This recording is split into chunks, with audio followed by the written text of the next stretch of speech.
Imagine a stormy night in rural Australia, a woman asleep in a caravan, then gone.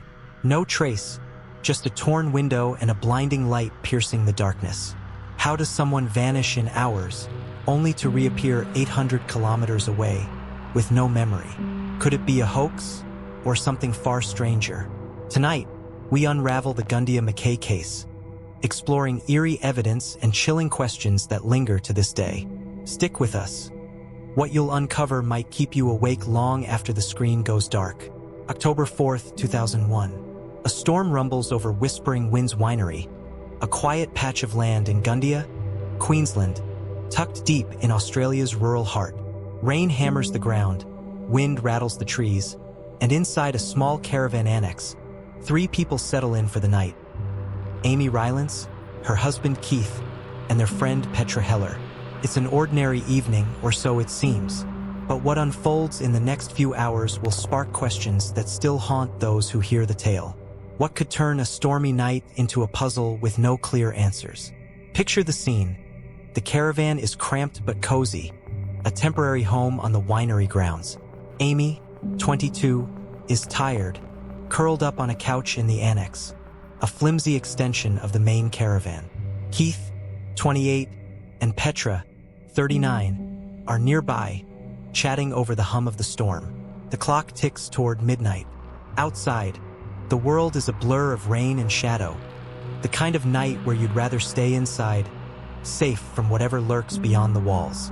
But safety, as this story suggests, might be an illusion.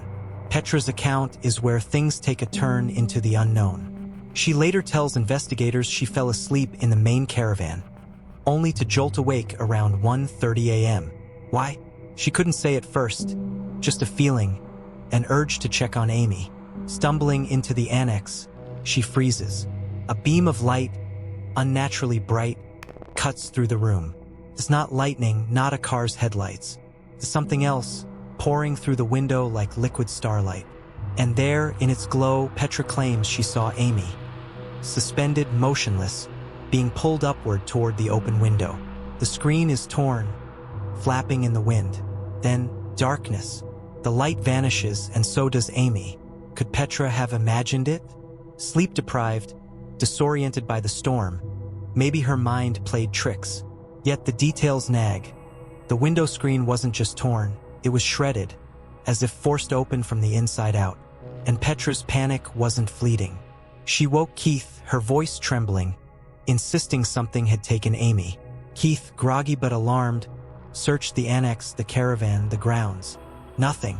No footprints in the mud. No signs of a struggle beyond that mangled screen. Just an empty couch where Amy had been hours before. What could make a person disappear so completely, so quickly? Let's pause for a moment. Imagine you're Petra, standing in that annex, heart racing, staring at an empty room. Would you trust your eyes, or chalk it up to a nightmare? Drop your thoughts in the comments. What would you do if you saw something you couldn't explain? The storm didn't let up, and neither did the questions. Keith called the police, his voice tight with worry.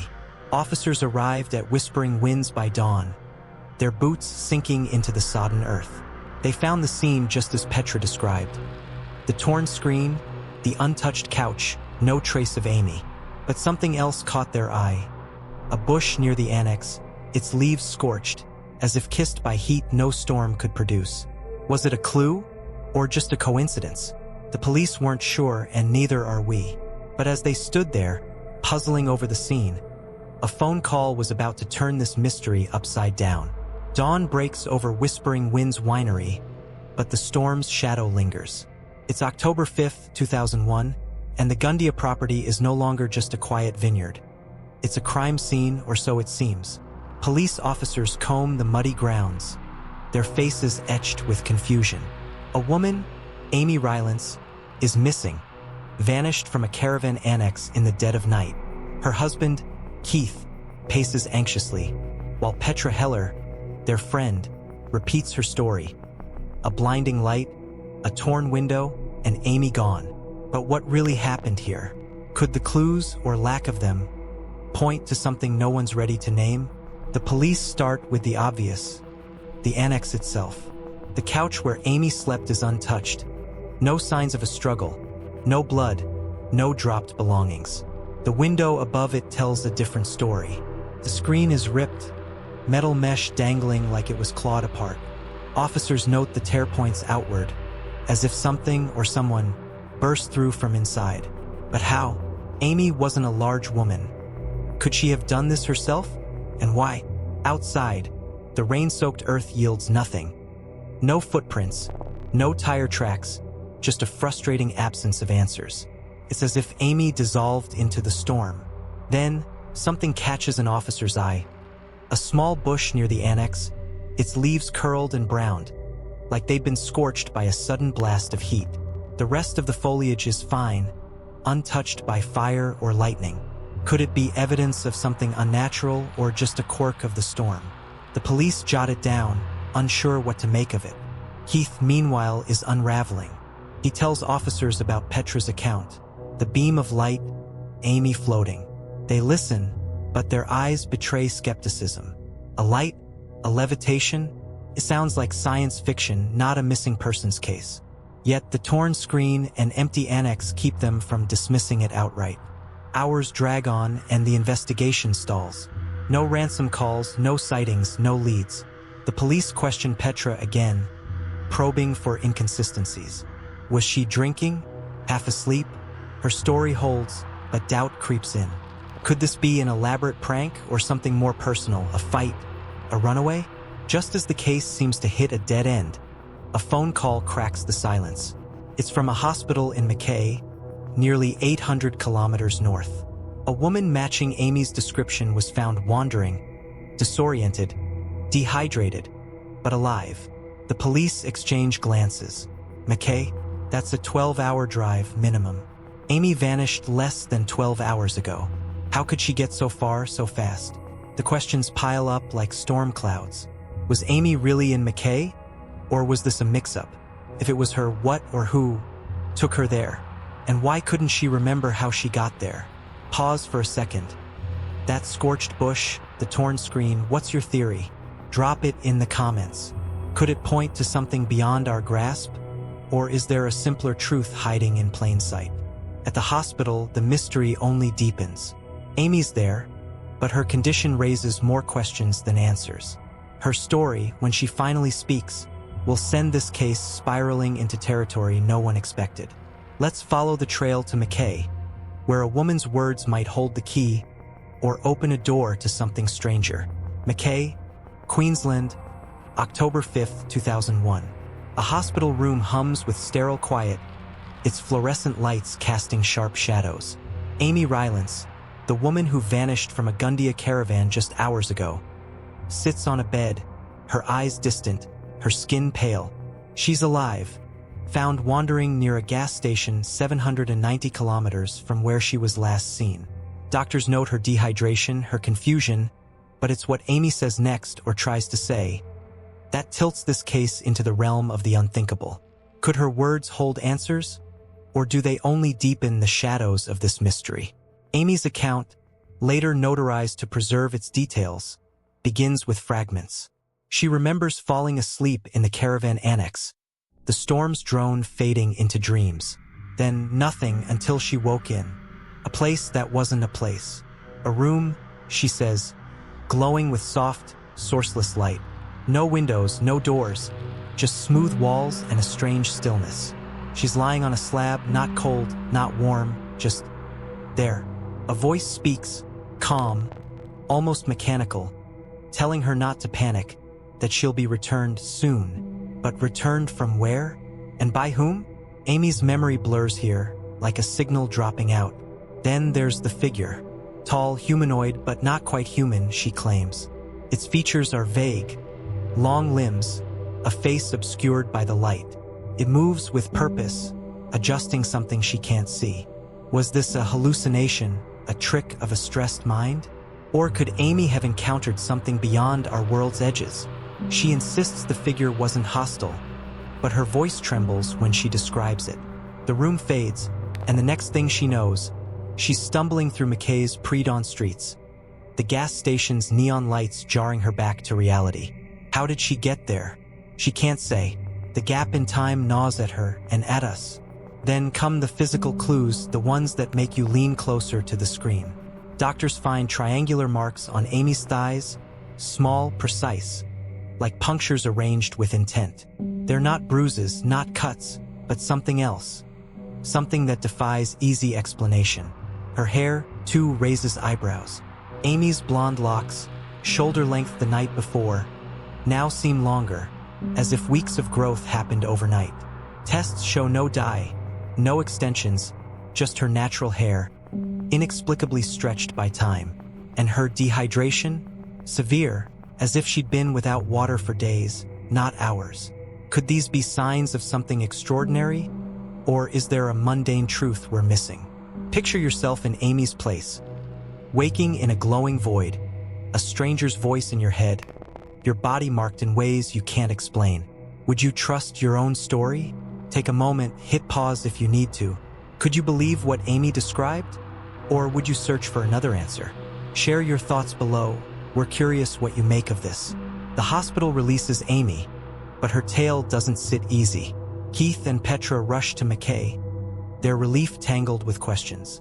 As they reunite, whispers of the case reach beyond Gundia, toward investigators eager to probe deeper, and skeptics ready to tear it apart. What happens next will test the boundaries of belief and maybe even truth itself.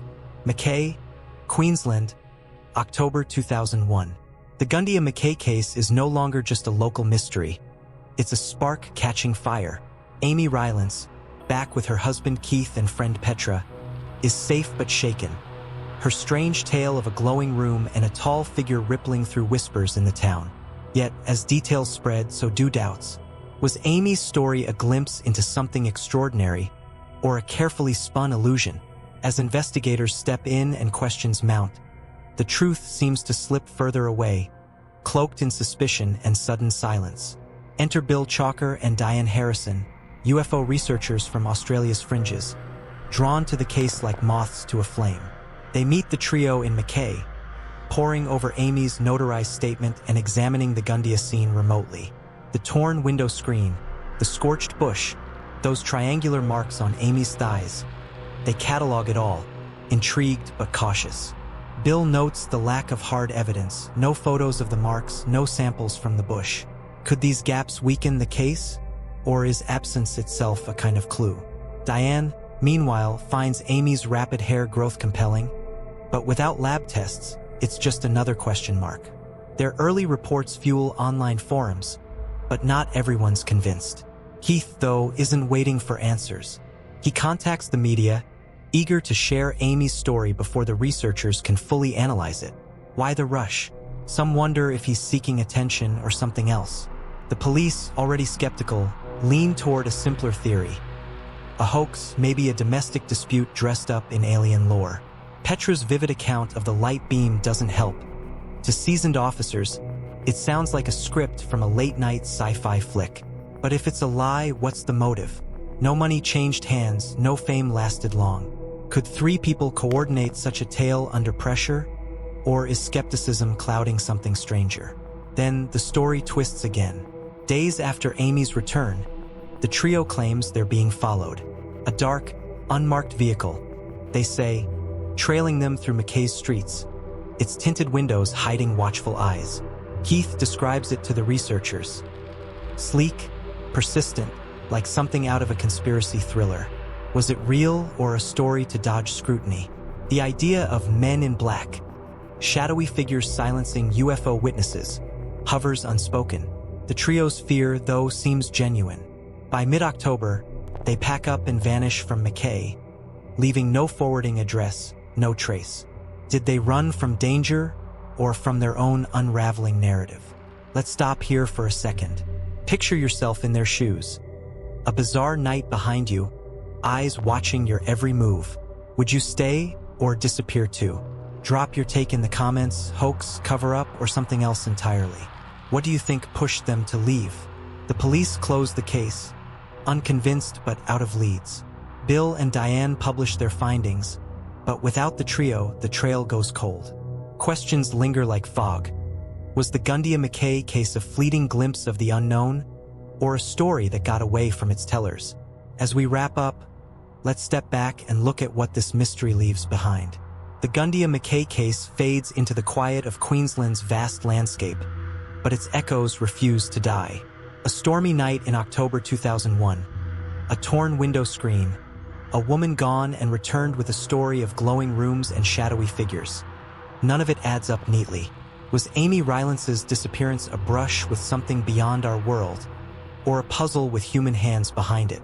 The scorched bush, those strange marks, the trio's sudden flight from McKay. What do they mean?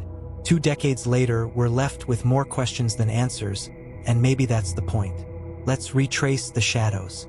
Petra's tale of a blinding light, Amy's account of a sterile room and a tall figure, the physical oddities like triangular marks and inexplicable hair growth. They pull us toward the unknown. Yet, the police's doubts, the lack of hard evidence, and the trio's vanishing act tug us back to Earth. Could this be a case of fear and imagination running wild? Or did something slip through the cracks of reality that night at Whispering Winds Winery? The truth, whatever it is, feels just out of reach, like a star obscured by clouds. This case lives on in UFO lore, a thread in the tapestry of stories that make us wonder. What happened to Amy between Gundia and McKay? Could there be forces or truths we're not ready to face? Or is the real mystery why we're so drawn to believe in the impossible? One thing's certain. The Gundia McKay case reminds us how thin the line is between what we know and what we can only guess. So where do you stand? Drop your thoughts in the comments. Do you lean toward a hoax, a cover-up, or something stranger? If this mystery hooked you, hit that like button and subscribe for more dives into the unexplained. Share this video with someone who loves a good puzzle, and check out our other episodes for stories that'll keep you up at night. Maybe the truth isn't out there. It's right here, waiting for us to ask the right questions. Or perhaps it's closer than we think, hiding just beyond the next storm.